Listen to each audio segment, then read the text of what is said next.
On the news, like Senate, reps pass electoral bill without compulsory direct primary clause.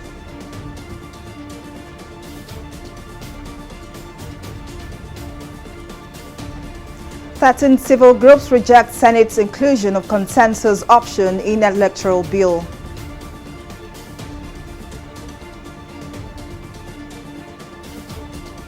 And President Buhari commissions bridge in Kaduna, where was almost killed by Boko Haram. We're glad to have you join us to News Now. I am Folashade Ogrinde. The House of Representatives has passed the Electoral Act Amendment Bill after revising the compulsory direct primary clause. The bill was read for the third time and passed during plenary session on Thursday.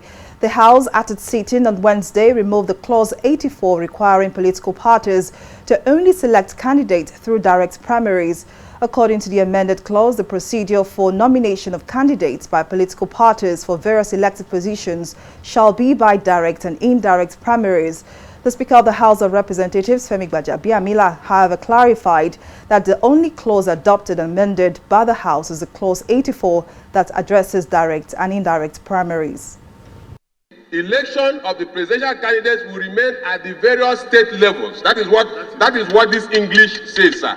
And it is not the way the primaries have been held. This is not the intent of the Electoral Act that has been passed, that was referred back to us to consider the inclusion, to give Nigerians the option of direct or indirect. Withholding the assets, the President particularly referred to the amendment of Section 87 of the Electoral Act 2010, dealing with the mode of nomination of candidates by political parties.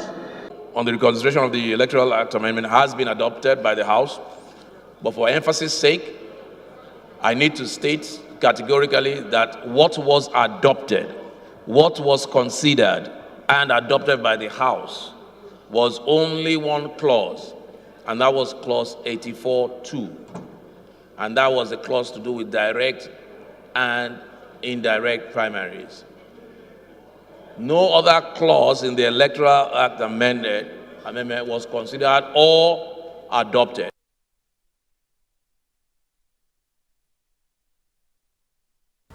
President Muhammadu Buhari has commissioned a bridge in Kaduna 8 years after his close shave with Boko Haram terrorists in the area.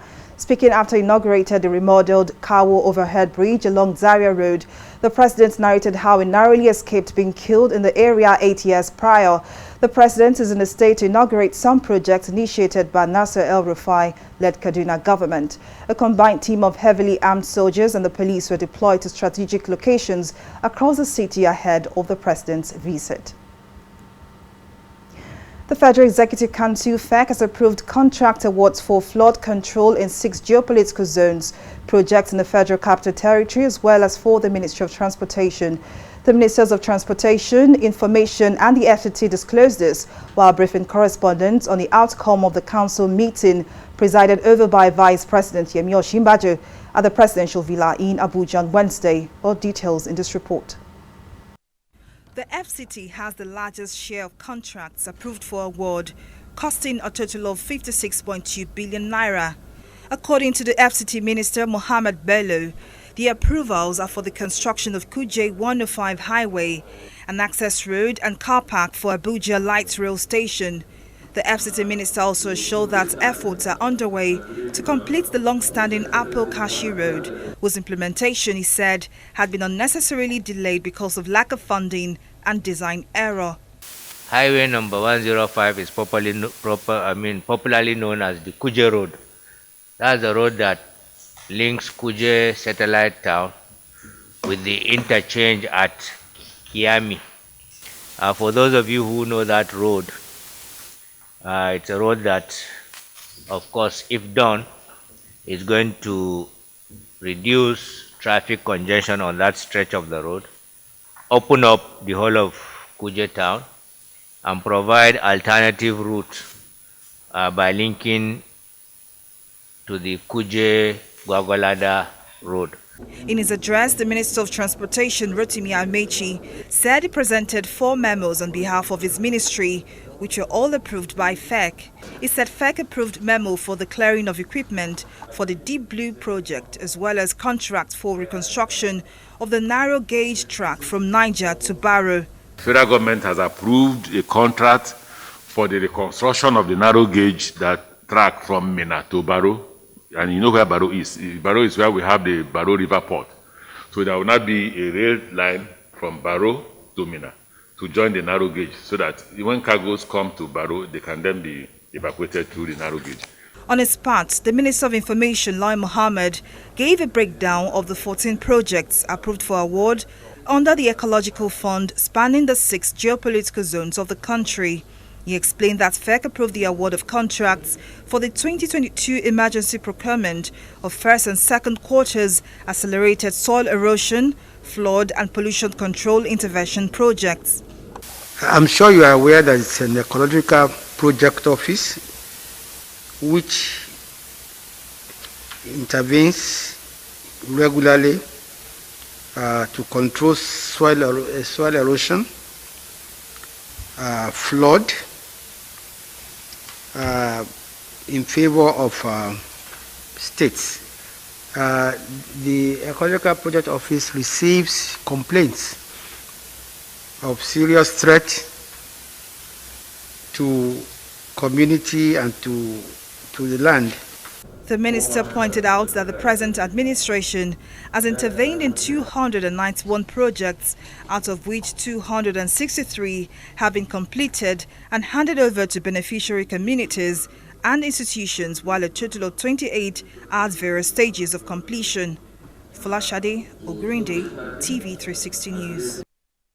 The Independent National Electoral Commission (INEC) has attributed the peaceful conduct of the governorship election in Anambra State to the presence and professional conduct of security agencies. INEC Chairman Mahmood Yakubu made this remark in Abuja at the first quarterly consultative meeting with the Interagency Consultative Committee on Election Security. The INEC boss further solicited the cooperation of the agencies over the lives of Nigerians and INEC staff as the Commission looks to activate 2,673 registration centers nationwide. I am confident that the standard of professional conduct displayed by INEC officials and the security agencies in Edo, Ondo, and Anambra governorship elections will be maintained in all forthcoming polls, including the 2023 general election.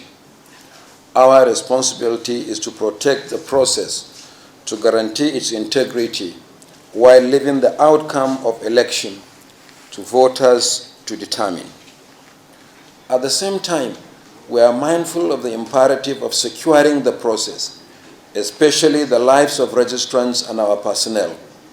We will not put the lives of Nigerians and our registration officials at risk.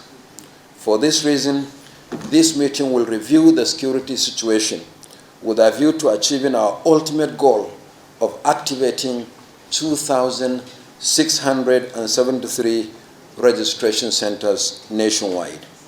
The NSA wishes to reiterate Mr. President's commitment toward ensuring a free, fair, and credible forthcoming general elections in 2023. This is in addition to the upcoming Ekiti and Osun off-cycle gubernatorial elections. To this end, all available security and intelligence assets of government will be mobilized towards achieving the set objective. 13 civil society groups have rejected the introduction of a consensus as a mode for the nomination of candidates seeking election into public offices in the Electoral Act Amendment Bill. The groups faulted the action of the Senate in a statement jointly signed by them on Wednesday, hours after the lawmakers modified the proposed amendments to the Electoral Act, while the members of the Senate and the House of Representatives agreed to include the indirect option as another mode of conducting primaries. Lawmakers in the upper chamber went on to add consensus as a third option. The groups asked the Senate to adopt the position of the House of Representatives, which recognizes direct and indirect primaries as a procedure for nomination of candidates in line with the popular will of the people. Well, to further shed light on the issue, I'm joined now by a representative from Yaga Africa, one of the 13 CSOs that rejected the consensus mode of adoption by the Senate. Now, joining me to discuss this further is Cynthia Umabalu, Director of Programs at Yaga Africa. Thank you very much for joining us on News Now. Now, for clarity's sake, can you explain the difference between the indirect primaries and the consensus mode of primaries?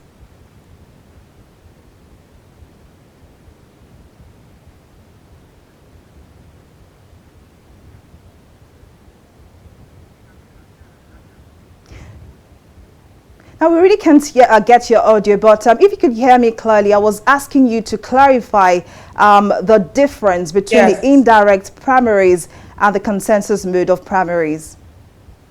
Thank you, and I sorry about that.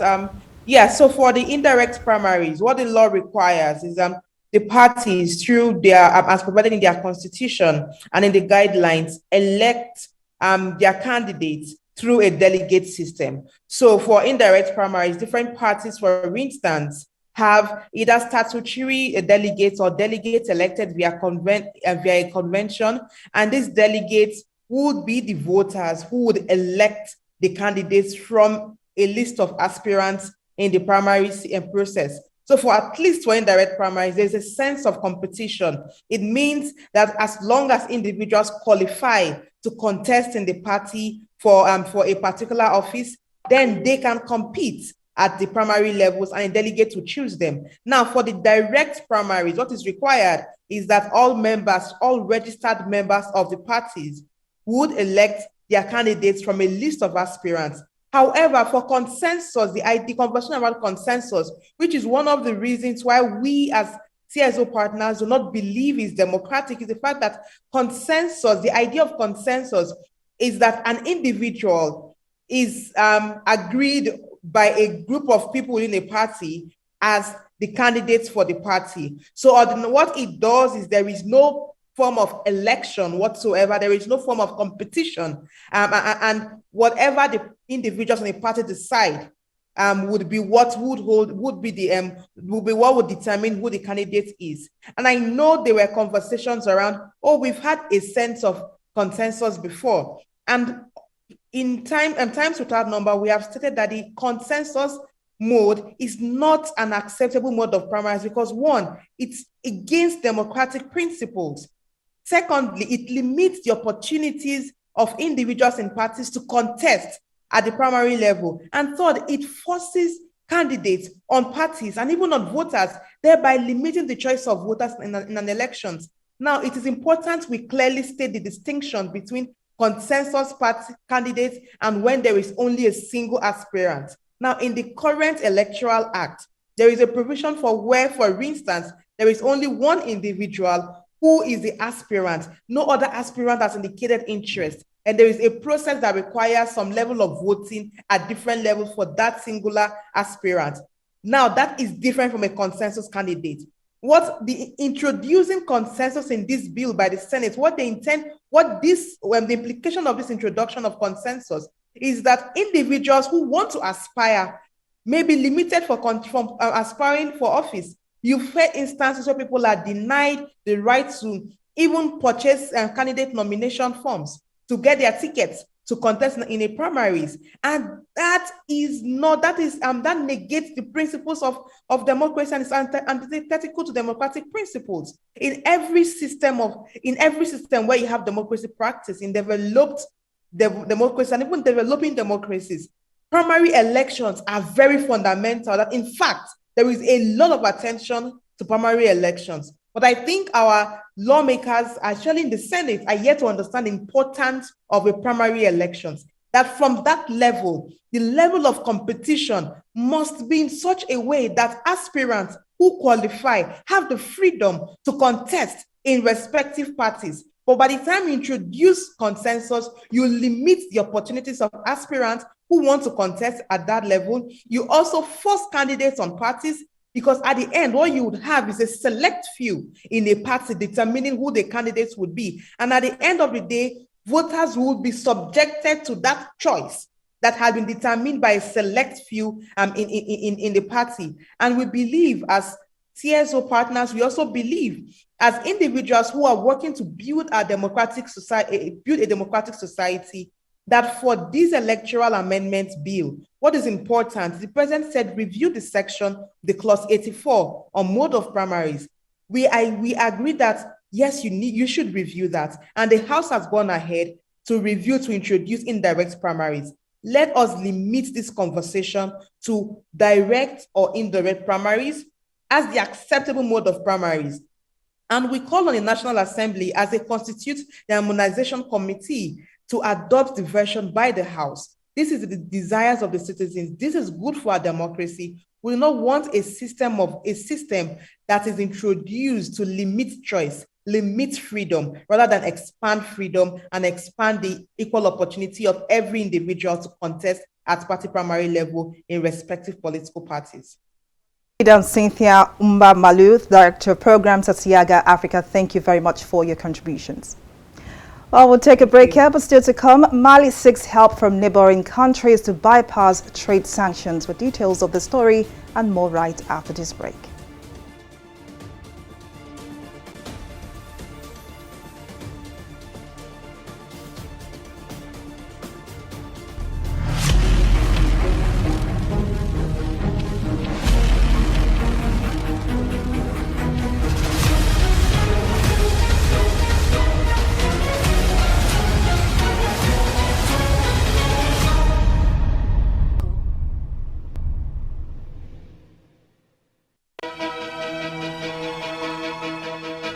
Opinions are free, facts are sacred, but truth is universal.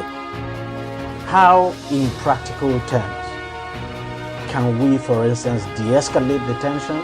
President must see himself as the President of the Federal Republic. We know where the enemy is. 3 places, the Lake Chad Basin, the border area between Nigeria and Cameroon, and then the Sambisa Forest. On TV360, we give you a complete dose of everything. Opinion, facts and undiluted truth.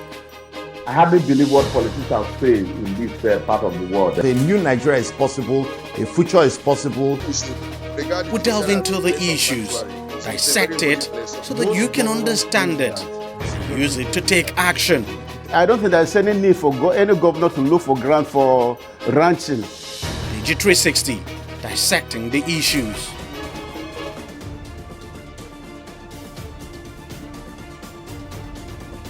Welcome back. Now here is a recap of some of our top stories tonight. The House of Representatives has passed the Electoral Act Amendment Bill after revising a compulsory direct primary clause. According to the amended clause, the procedure for nomination of candidates by political parties for various elected positions shall be by direct and indirect primaries. We also told you that 13 civil society groups have rejected the introduction of consensus as a mode for the nomination of candidates seeking election into public offices in the Electoral Act Amendment Bill. The groups faulted the action of the Senate in a statement jointly signed by them on Wednesday as after lawmakers modified the proposed amendments to the Electoral Act.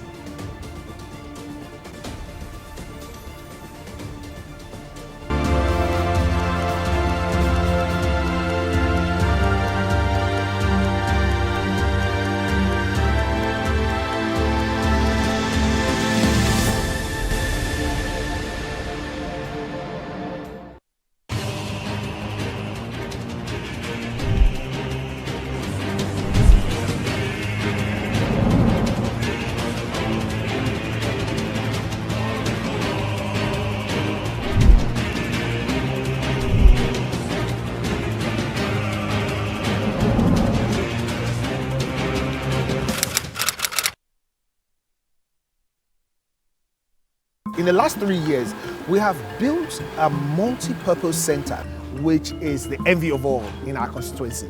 And I can tell you that the people who are living there are already enjoying it. Guy, do you think what this man just said is true? See, I seriously doubt. I'm sure it's one of those their silly lies. And wait, do you know there's a way to find out if these things he's saying is true or not? This is the Construct app. It gives people like us a sure way to track implementation of constituency projects. It gives valid and verified information on location of projects, amounts allocated, amount funded, the level of job done, and even the profiles of concerned legislators. you and I can post directly on this app. Are you serious? This is the Go-To app. If you want to know how our Commonwealth is being expanded by the government. Wow. Let's even see if what this man said is true. Show me. The Construct app is developed by Other Paper Nigeria with support from USAID and is available on both Google Play Store and Apple Store. And it's true. Of course, I told you.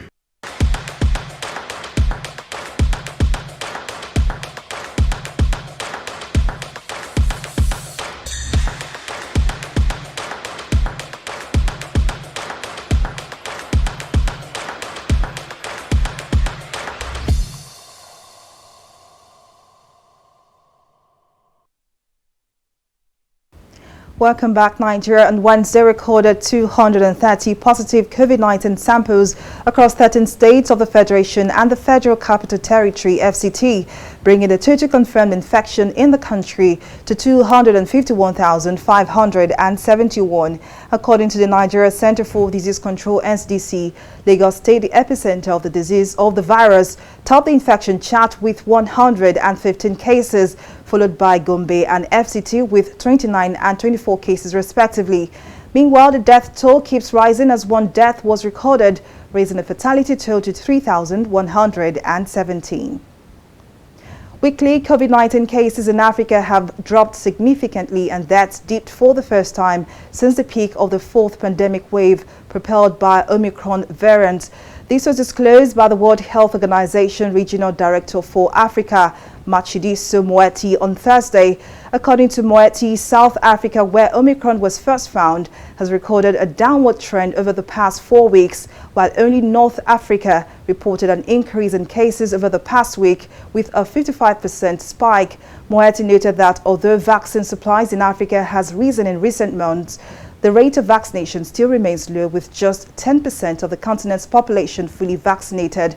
Africa has so far received about 500 million COVID-19 vaccine doses and administered 327 million. Well, we'll take another short break here and return with more stories in business. Do stay with us.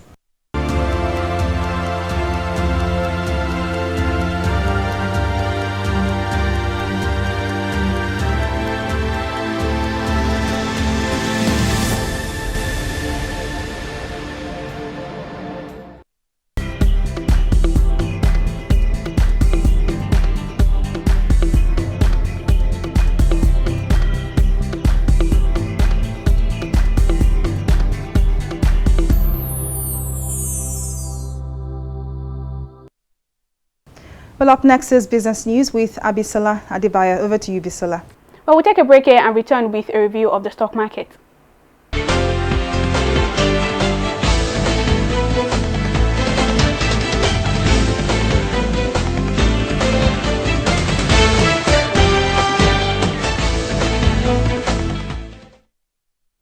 A flood of open market orders by foreign investors in the market roused Nigerian equities to their third consecutive bullish trading session today. Well, I'm happy to tell you that a major milestone has been crossed on the NGX. The all-share index crossed over to the 45,000 level. The last time this happened was 4 years ago on the 19th of January 2019. So today, 247 billion naira was added to the total market value, and the bull is definitely dancing on the floor. So let's turn our attention to the drivers of this great phase, which brings me to our gainers counter. Northern Nigerian Flour Mill led 27 gainers, has recorded 65 kobo gains at the close of trading. Book publishing firm Len Africa came second on the gainers table today with an 11 kobo increase. On the flip side, Dangote Sugar and Stanbic recorded a combined 1 naira 50 kobo loss as they led 9 other losers. Our market summary right here says 873 million units of shares valued at 31 billion naira exchange hands in 4,342 deals. While the investors have spoken and they say the bull reigns as we're getting closer to the end of the week. So hopefully tomorrow, which is the last trading session of the week, will still close in the positive territory. On the foreign scene, the FTSE closed lower on Thursday despite rising US stocks across the board. This is as investors appear to be moving back into growth stocks after a bit of selling. The Dow Jones, however, rebounded on Thursday after the stock market sell-off accelerated on Wednesday. Japan Nigerian stocks Nikkei, fortunately, it also closed in the positive territory, recording a 1.11% increase. That's all on stock market reports. Over to Folashade for the rest of the news. Many thanks, Bisola, for that update. Now on the foreign scene, Mali says it has obtained the support of fellow West African countries, Guinea and Mauritania, in its bid to bypass sanctions imposed by regional bloc ECOWAS, which pose a threat to its ability to import goods. ECOWAS imposed sanctions on the Sahel nation after it rejected a proposed 5.5-year transition period by Malian authorities instead of fulfilling a promise to hold elections in February. ECOWAS stressed further that the sanctions will be gradually lifted only after an acceptable and agreed transitional timeline is finalized and satisfactory progress is recorded. Well, up next is Entertainment Reporter News Now.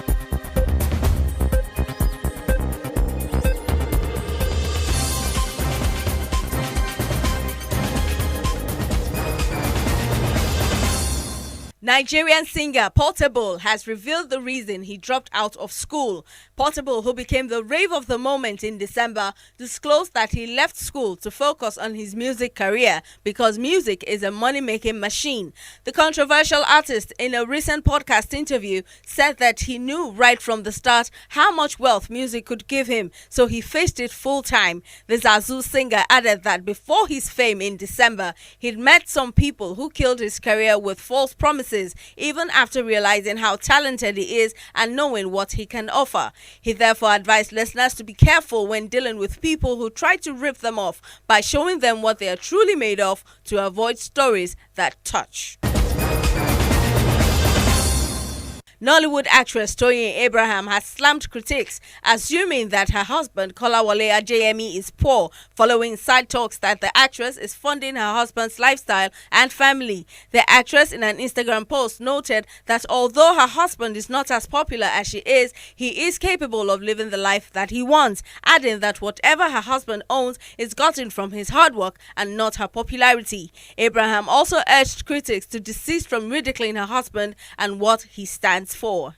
And that's all there is on the entertainment segment of News Now.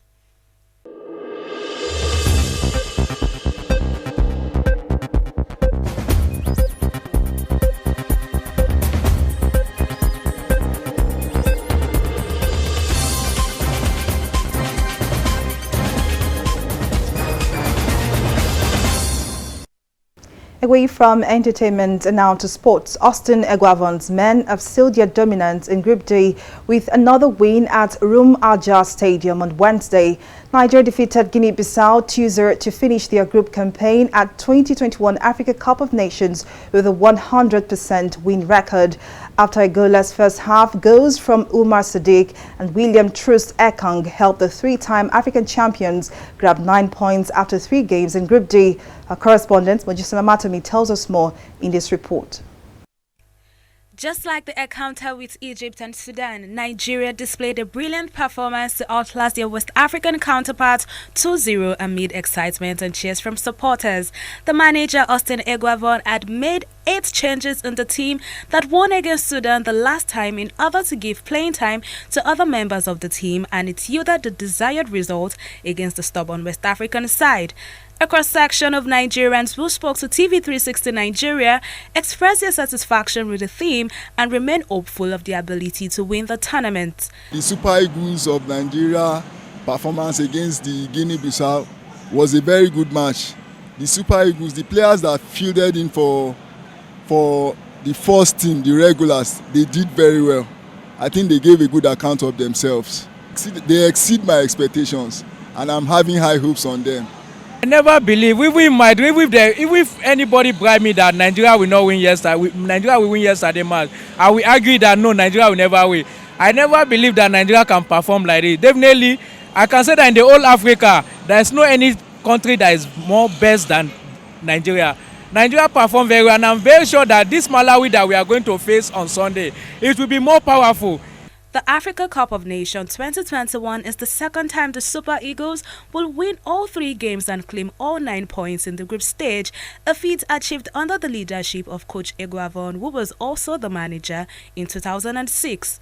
Coach Eguavon, however, impressed many football enthusiasts with his lineup and substitutions during the game against Guinea-Bissau. The first half, they were playing as if they were playing a bit sluggish, but at the second half, I think the coach made a substitution and they changed all something. They play as a team the second half.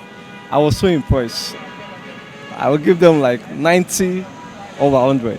They really tried. As in playing against Guinea-Bissau and coming up with the second team, they really surprised people and they made up people's expectations. Specifically when Moses Simon came in, the attack was like, wow, it was beyond our imagination. So far, 8 countries have qualified for the 2021 Africa Cup of Nations round of 16, while another 8 are expected to book their place in the second round today. Mojisola Matomi, TV360, Lagos. I need to wrap on our news bulletin. Many thanks for watching. I am Fola Shadi. Well, Green Day. Bye for now.